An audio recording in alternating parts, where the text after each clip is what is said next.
BJD party 2017 रे सुखासड़ा ठार पारादीप जाए आंदोलन आरंभ करथिला एवं आंदोलन करथिला नदीर उभय पार्श्व सेतेबेले नवीन सरकार सुप्रीमकोर्ट गले। सुप्रीमकोर्ट निर्देश रे मार्च 2018 रे ट्रिब्यूनल गठन हैला। 3 वर्ष समय देले आडजुडिकेशन हवा पई। 3 वर्ष सरीगला परे आउ 2 वर्ष एक्सटेंशन देले एवं 5 वर्ष सरीगला परे एबे पुणी अवधि बढ़ी 2026 एप्रिल मासकू। किंतु दुख और विडंबनार विषय ट्रिब्यूनल अध्यक्ष पद खाली पड़ा 9 मास पे। सेतबेले केंद्र सरकार करुथिले कौन? देश में 9टी ट्रिब्यूनल गठन होती इंटरस्टेट रिवर डिस्प्यूट जो कौन तरह भर्डिक्ट आसी ना एवं कर्णाटक तमिलनाडु भितर कावेरी डिस्प्यूट को नहीं ट्रिब्यूनल भर्डिक्ट आसला किंतु उभय सरकार मानवा को नाराज।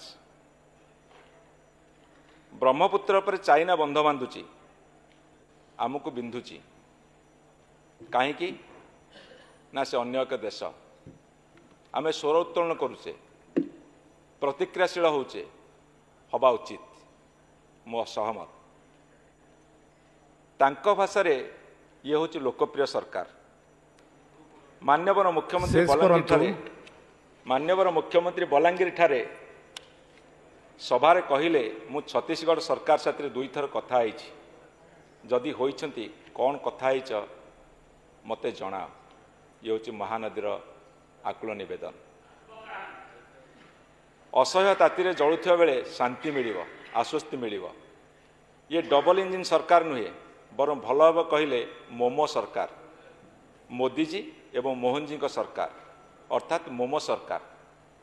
जदि डबल इंजिन सरकार कार्य परिणत न करि पारिबे बरं मोमो सरकार कहले हुए तो भल काम हम बोली मोमो सरकार शब्द आज मुझे जोड़ुची। ये हूँ मोमो सरकार। महानदी मु कहूची मु शुणी निर्वाचन बेले ओडिया अस्मितार गर्जन एबे भी शुणुची ओडिया अस्मितार रड़ी। तुमे माने विधानसभा रड़ी करथिला सरकार को आश्च मु महानदी मु कौन ओडिया अस्मितार अंतर्भुक्त नुहे। मते बंचाओ ओडिया अस्मिता बंचा लढ़ युद्ध कर शेष करंतु पार्टी खोल तुमे माने श्रृंखल मुक्त हुआ मते छत्तीसगढ़ बंदीशाल मुक्त कर। मु महानदी आशा करे यार उत्तर देव।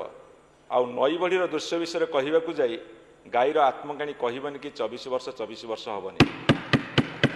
ठोस उत्तर दिया हे मोमो सरकार ठोस उत्तर दिया नहले हे ओडिशावासी जाग उठ। मान्यवर महानदी बंचा ओडिया अस्मिता बंचा शुभेच्छा मोहन सरकार रहुची इति माँ महानदी। एटा मोर इमोशनल वक्तव्य। मो महानदी कूले जन्म होती बढ़ी मो हाथ जोड़ी कहूँ कि महानदी की बंचा ओडिया अस्मिता बंचा।